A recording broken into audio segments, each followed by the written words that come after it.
He told his boss not to go to work tomorrow. No explanation, no details, just those 6 words from a neighbor who'd never spoken much before.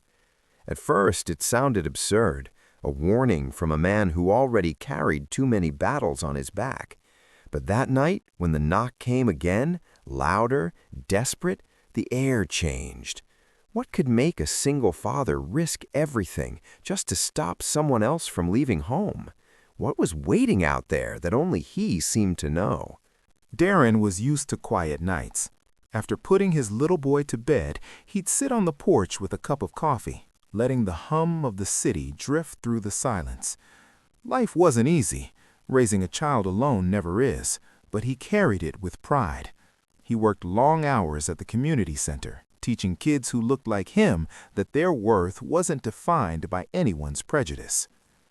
Across the street, Mr. Langford, the CEO in the crisp suits, rarely glanced his way. Their worlds were divided by class, race, and unspoken boundaries.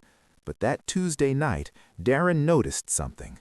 Unmarked cars circling the block, men in uniforms he didn't recognize. It wasn't paranoia, it was instinct. And as darkness thickened, he realized tomorrow might not be ordinary at all. The night stretched longer than it should have.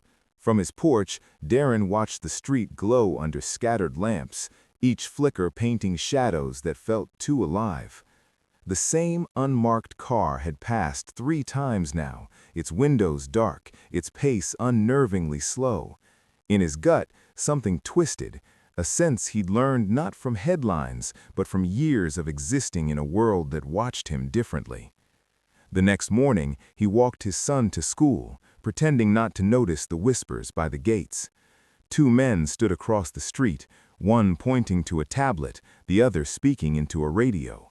Darren caught fragments, his name, his address, words like suspicious movement.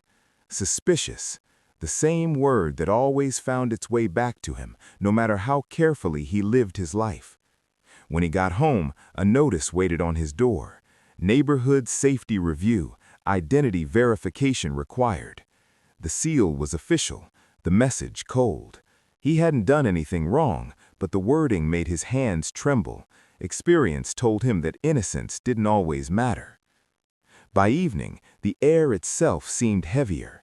Mr. Langford's mansion across the street still gleamed with light, but all Darren could think about was the strange man who'd come to his door last week, asking odd, careful questions about local concerns, about certain profiles. The same man Darren now saw stepping through Langford's gate. He wasn't just visiting, he was warning. That's when Darren picked up his phone. He didn't call the police. Experience said they might not see the danger the same way he did. Instead, he typed a message he never thought he'd send. Stay home tomorrow. Don't go to work. He didn't explain more. How could he? How do you tell someone who never has to think about it that a neighborhood watch might be something else entirely? That night, the neighborhood hummed with quiet motion, vans pulling in, lights dimming. Darren stayed awake, watching, every instinct honed by years of needing to see what others ignored. And when his son stirred in his sleep, mumbling softly, Darren's chest tightened. He'd promised to protect him from every storm, but this was different.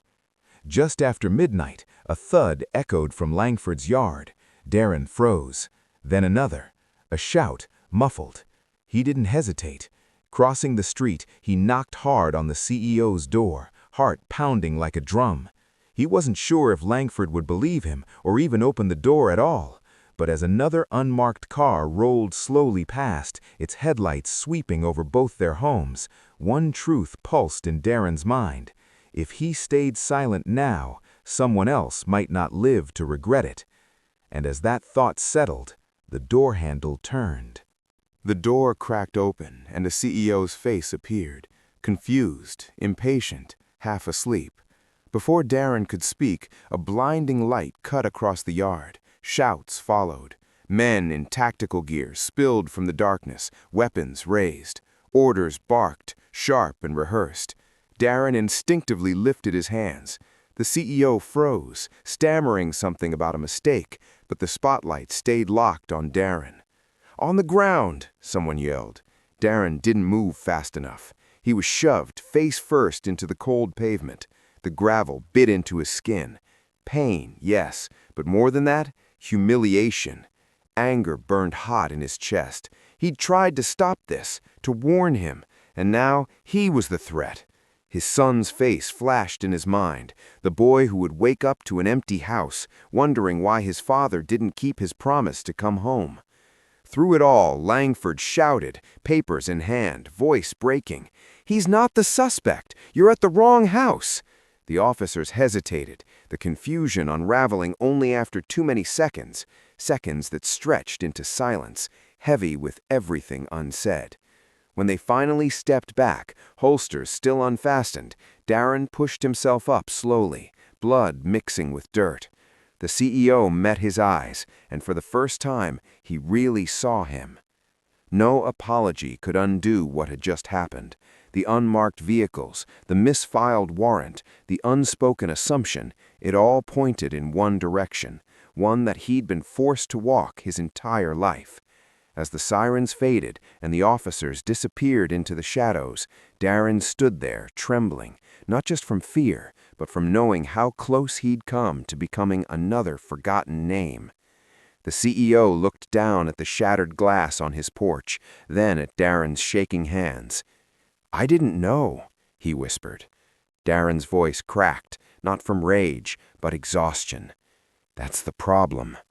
And in the cold stillness that followed, silence spoke louder than any siren could. Morning came quietly, but nothing about it felt normal. The street looked the same mailboxes, same trimmed lawns, but every corner seemed heavier, as if the night had left a shadow that sunlight couldn't quite erase.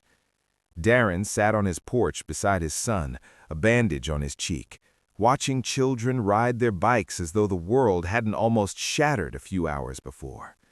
Across the street, the CEO stood at his window, blinds half drawn. He hadn't gone to work. He couldn't. For the first time in his life, he'd felt what it was like to have the light of suspicion turn suddenly and violently toward innocence. The corporate meetings and headlines no longer mattered. He couldn't unsee the look on Darren's face when the flashlights found him. In the days that followed, news crews came and went. Statements were made, apologies drafted, procedural errors cited. But for Darren, no press release could rewrite the fear in his child's eyes, the way neighbors now whispered in fragments. The system had returned to equilibrium, quiet, polished, pretending not to creak under the weight of what it really was. Still, something changed. The CEO began to show up at the community center, first awkward and unsure, then consistently, listening more than he spoke. Darren didn't forgive easily. Some wounds resisted neat endings. Yet he understood that silence had always been the shield that injustice thrived behind, and now silence between them had finally broken.